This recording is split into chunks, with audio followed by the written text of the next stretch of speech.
So how are most DEI strategies organized? What is the solution that we've bought? Now, this is an actual model that's sold by one of the big 4 consulting firms. I'm not going to name names. Maybe. They know who they are. I've had to go in, and our team has had to go in and clean up this strategy so many times. I want to talk to y'all about why it doesn't work. And it's making them millions, if not billions. First, it's called a maturity model. Anyone ever heard of that? Yeah, I see some heads now. Look at y'all. Look at y'all done bought the sauce. Y'all bought the sauce. Uh-huh. No, this is a dry rub conversation. All right. All right. Chicago. Let's talk about maturity models. The most utilized model for establishing a DEI strategy is using what's known as a maturity model. The core promise and goal of the maturity model is full employee consensus and DEI program participation. We're going to get you involved. Right? The first goal of a traditional maturity model for DEI is that all employees and stakeholders across the entire organization are aligned with and participating in DEI-focused programs. The second goal is that DEI program participation is being integrated and measured across all programs, across all departments, and tied back to the core services, products, and financial bottom line of the organization. Y'all are familiar with this, right? All right, let's keep moving then. The goal is to progress along this maturity model. It starts with compliance. It moves into this programmatic focus, then it moves into a manager focus, and then the big coup de grace, of course, is full integration. But how does that actually play out? It starts with this compliance focus, right? The intention is let's establish some minimums. Let's make sure that we are aligned to our EEOC obligations. If we're a bank, let's make sure that we are able to pass our Community Reinvestment Act evaluation with the Federal Reserve, right? Like, it's the question of the statutory regulations that we have to make sure that we're aligned to be in compliance, to keep working. The leadership model for this is mostly just educating company and organization leaders on what the mandatory regulations are and ensuring that the organization is in legal compliance. Once that happens, something then happens with the employees. They're like, well, you're just trying to check the box. You're just checking the box. Why are you checking the box? And so what do the leaders say? Let's get some programs. Let's get some initiatives. Let's do something. Right? They start establishing programs. The leadership of the organization then comes in and they say, who's interested? Qualified? Unqualified? Everybody in. Right? Are you in sales? You should do DEI. Marketing, right? You should talk about DEI. Come on over here. Are you an intern? Get over here. Right? This is what starts to happen. Right? Developing these initiatives and programs, that's the focus of this second area of the maturity model. And then once they get all these people involved who don't have this job, and once they get all these folks together who never went to school for this, and once they get all these people together who are literally the embodied definition of high ambition, low skill, they then say, what is going on here? What's the strategy? How do we tie this together? Who's in charge here? Then they start saying, well, DEI is really about people, right? It's about people. They anchor on the D part, the diversity part, because that's really measurable. I and E are tougher. And so they start saying, this is really about people. So let's make this about people. The accountability and measurement side of this for DEI initiatives are then tied to the bottom line for anyone in a people management focused position. So they make this the responsibility not of just anybody and everybody, but specifically people managers. We need you to make sure that those candidate slates are diverse. We need you to make sure that these people feel included. We need to make sure that these employee engagement scores are going up. And as a people manager, it is your responsibility to make that happen. And we're going to give you 2 unconscious bias trainings. And if you come to this pizza meeting, you can get a raffle for a hat. It works. It works, y'all. It works, and it's working. Right? That's the third level, right? Let's get somebody in charge. Let's get something to do. From there, we move to integration. These people managers are exhausted. They are tired. This isn't even their job. They're in middle management. They ain't paid enough to do this. Nobody's paying for the professional development. They're trying to get into that Cornell certificate program, and nobody's going to approve that on AR. Right? Like, this is the problem. I know I'm speaking to folks because y'all are looking like you got hurt in your eyes. Y'all have been through this. Some of y'all look like what you've been through. Right? The goal here at this point of the maturity model is to establish full employee consensus and program participation. The leadership model for this is that the DEI leader is hired. We're going to hire somebody and we're going to give them a perceived level of high influence, low resources, limited executive power, and we're going to put all accountability on them to standardize all of our programs, all of our practices, and track engagement using a strategy for organization-wide DEI that they probably didn't build. Right? It was a third-party consultant that came in and built that. That's usually how this works. And if you can get to 4, oh my goodness. Oh, the problems you'll see. There are predictable gaps in this maturity model, and it is created between the actual outcomes versus the intentions of the model. The intentions are good, but the actual outcomes are not. The promise here is for full employee consensus and program participation. The problem, this desired state is impossible to attain. We have a presidential election coming up in the United States. Do you know what level of consensus we need to have to elect the president? 50.1%. And this thing is going at 100. That's not how boards work. I'm on 3 boards of directors right now. Quorum is usually about 60%. Decision making, we implicitly understand that everyone's not going to agree. So if the goal is everybody's got to agree, we're never going to hit it. And so the model is bankrupt from the start. In the ideal scenario, an organization goes through all 4 stages of the entire model, and then they become finished with DEI. The problem is, once they reach that point, the organization predictably finds that everyone doesn't agree. Internal and external market changes were more dynamic than the model allowed for, because they weren't thinking about how the market would change or how leadership might change and not be as interested. They didn't bake that into the strategy. It was just about getting people to go along and getting them engaged and looking at these employee engagement scores hopefully going up and the inclusion diversity scores going up as well. The investments in DEI didn't lead to some dramatic innovation and change in their market share. And the data says that DEI initiatives are quote unquote not working. They then make a false assessment that DEI initiatives don't work and are an impossible endeavor. That's where we are right now. What should we be looking at? We should be looking at something that actually can attack the problem. If participation is the goal, then why across the Fortune 500s and the 90% of them that have employee resource groups are only 8.5% of their employee populations actually involved? How are you going to create systemic change with 8.5% of the people involved? And your goal is 100. You are short 91.5%. You are missing the mark. Participation and engagement will not create structural or systemic change, structural change in the organization or systemic change in our world. There has to be something better. This is why at Justice Forum we talk about this across the spectrum. A social impact spectrum for inclusive organizational design and health, where we look at defined understanding, engaged and rooted practices, and institutionalized accountability as separate areas of work. If we jump in and start talking about what does it mean to define understanding, why do we need to define understanding? Because one of the core problems with DEI right now is that it is incredibly divisive. It is incredibly divisive. And people can stop or stall out a meeting just by saying, I don't like it. And organizational leaders don't have the communication strategies, nor do they have the operational strategies to know when can I move forward and how do I move forward if everyone's not going to agree. And so there has to be an entire area of work that actually focuses not on agreement, but on establishing consensus. Just like boards work. 60%, just like presidential elections work, 51.5%. What's your number? What's enough? What's enough to move forward? Because if your company says from the top line on their website, we believe this is the work we must do, then corporately you've already said it must happen, which presupposes an assumption that you want traction. And traction is not missing the mark by 91.5%. So you have to then look at the area of understanding as its own body of work, not the work. Where is it seen as the work? Where all you're doing is trainings. Where all you're doing is coming to this conference and hear me talk. And you go home and you're like, I did DEI. Right? You go back, this guy's dynamic. Oh gosh, he was making jokes, he was really serious, he talked about dying. It was a very varied keynote. Right? Like it was a little all over the place, but I think he was saying something. Right? Like, this is not doing DEI. This is doing the work of defining your level of understanding and commitment and participation in it. That's what this is doing, like all learning.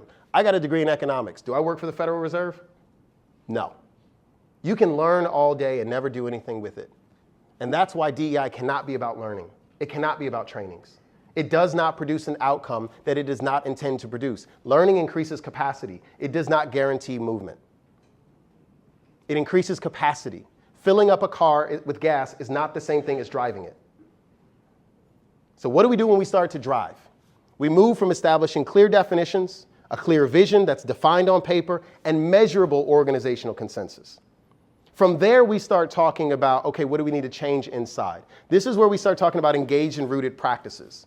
What are the workplace policies, the culture and identity informed practices and norms?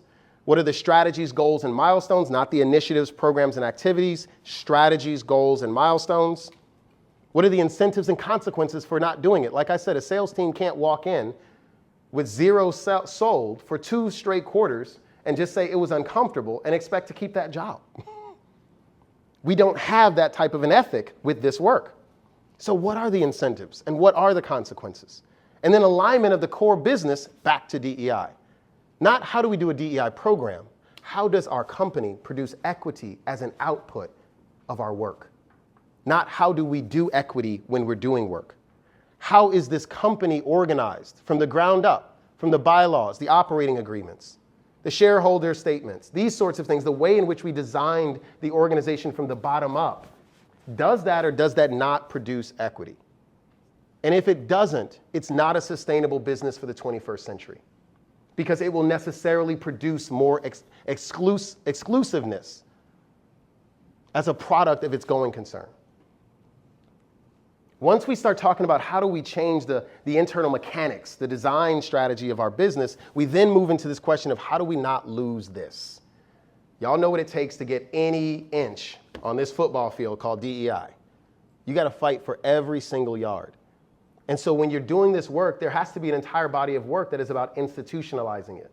You all know what happens when that person who is an employee, executive sponsor of the out at whatever company changes jobs, and then all the traction is lost. Or the CEO comes roaring in, and they're like, we're doing this work, we are doing this work, and then 3-4 years later, they're gone. You lose all of that. So part of the work has to be in the institutionalization.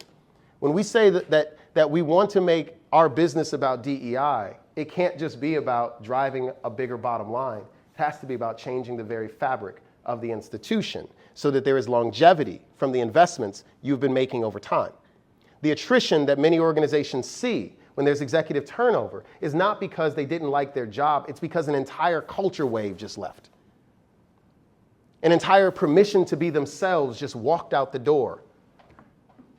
That's why that happens. So institutionalization has to be its own area of work, not just employee engagement.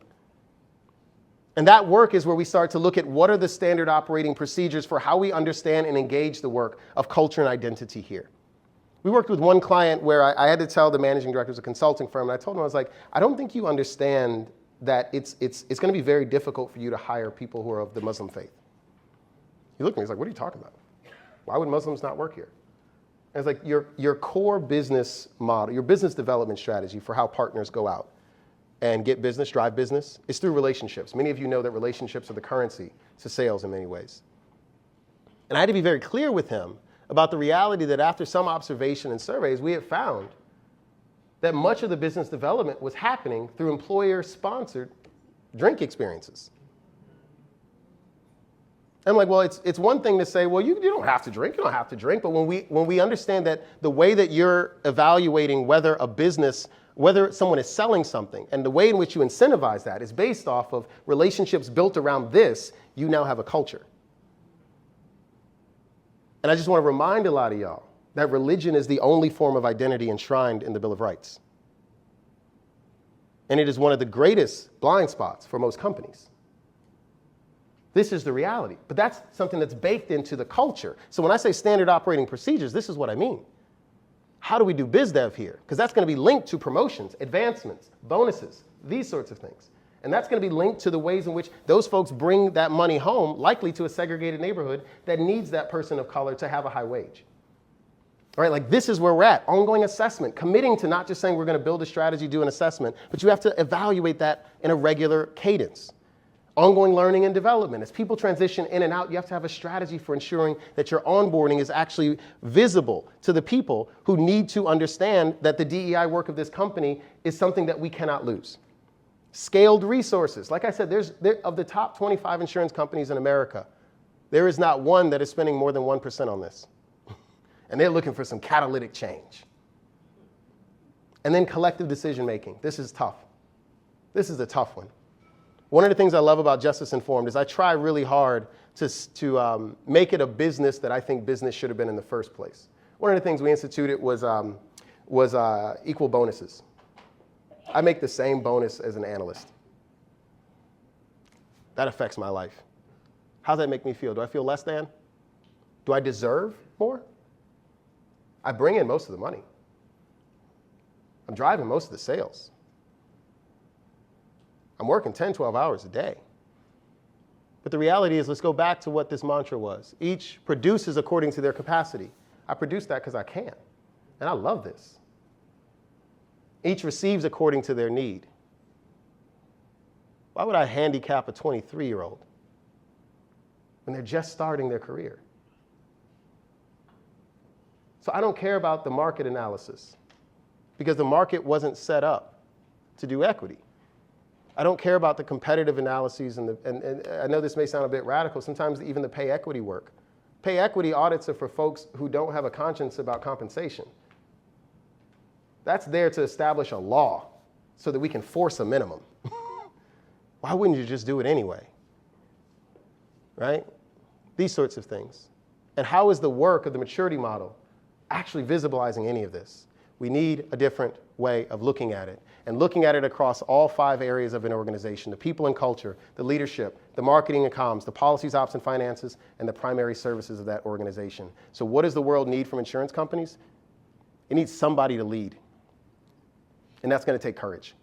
It needs somebody who's willing to step away from the sauce that we've all been buying around employee engagement activities, ERGs, BRGs, DEI councils. Let's get some surveys, let's get some keynotes, and we got to get into the actual way that we built the business. We got to get into the inside of this. We got to get into the documentation. We got to get into the why and the what, and then get to a how. That's what the world needs from insurance companies as it relates to this. What does the world need from DEI advocates? Let's step back. Everybody here, yeah, y'all work for a company, but you are also people. You're individuals who have an incredible opportunity. And what it needs from you all is to know that even if you go back to your company today and they're not doing it, how will you take the work of urgency forward? How will you be more specific? How will you step away from the sauce of employee engagement as the greatest idea DEI could never accomplish? How will you do that? How will you do that? Is this personal? How will you do that? Because you can do that. Now imagine a sustainable world built from sustainable companies that chose to do something different. I'm going to end this how I started it. The market is wide open. Who wants some? What is yours to do in the world? In the world now. That's 3 questions, y'all. 3 questions. 1, what is yours? Each produces according to their capacity. What is yours? I'm tall, I get the top shelf. I'm male, I speak out about this. I was telling my team, I've been specifically going around and talking to conservative men to understand why they're voting the way they're voting this season. Because I don't expect my team to do that. Because most of my team is people who identify as women and folks who identify as queer. And those conversations are going to be far more challenging and likely traumatic to them. So it's my job to step in that because our work starts where our privilege starts. That's what's mine. But to do, what is yours to do with what you have in this world? Accurately understanding what is happening, accurately assessing what you have, and then meeting that with some work and action and doing it now. That's your job when you get home, y'all. That's your job when you go back to the workplace. Let's have some good water cooler talk. Let's throw some stuff in the Slack chats and see what happens. Thank you. Y'all have a wonderful day.